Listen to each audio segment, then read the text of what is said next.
देश की सबसे बड़ी बीमा कंपनी भारतीय जीवन बीमा निगम यानी LIC के IPO के आने का इंतजार जल्द ही खत्म होने वाला है।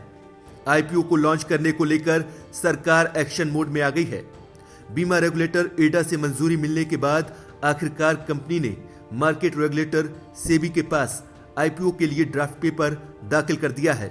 सेबी के पास दाखिल DRHP के मुताबिक सरकार IPO के जरिए LIC में करीब 5% हिस्सेदारी बेचने जा रही है। सरकार इस IPO के जरिए निवेशकों को कुल 632 करोड़ इक्विटी शेयरों में से 31 करोड़ 60 लाख इक्विटी शेयर बेचेगी। ये इशू पूरी तरह से ऑफर फॉर सेल यानी OFS पर बेस्ड होगा। DRHP में कहा गया है कि LIC की एम्बेडेड वैल्यू 31 सितंबर 2022 तक 5.3 लाख करोड़ रुपए आंकी गई है। इस IPO के मार्च में लॉन्च होने की उम्मीद है। LIC की एम्बेडेड वैल्यू एक हफ्ते पहले 5 लाख करोड़ रुपए से ज्यादा तय की गई थी। यह IPO पूरी तरह से OFS पर बेस्ड होगा, इसलिए शेयर बिक्री से होने वाली आय भारत सरकार को जाएगी। इसका मतलब है कि बीमा कंपनी को इस IPO से कोई पैसा नहीं मिलेगा।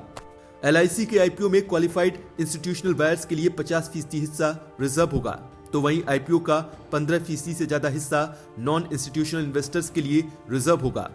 35% खुदरा निवेशकों के लिए रिजर्व होगा, तो वहीं LIC के पॉलिसी होल्डर्स के लिए 10% हिस्सा रिजर्व रखा जाएगा।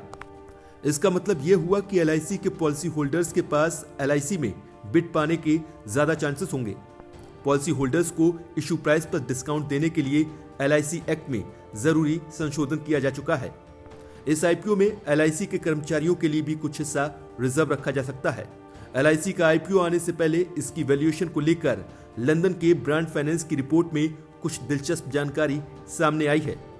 इसके मुताबिक LIC ब्रांड देश में सबसे मजबूत है, जिसका वैल्यूएशन 64,722 करोड़ रुपए है। यह ग्लोबल लेवल पर तीसरा सबसे मजबूत बीमा ब्रांड है। ब्रांड वैल्यूएशन रिपोर्ट के मुताबिक साल 2021 में यह कंपनी मोस्ट वैल्यूएबल ब्रांड के मामले में 32 अंकों की छलांग लगाकर दुनिया में 206 नंबर पर आ गई है।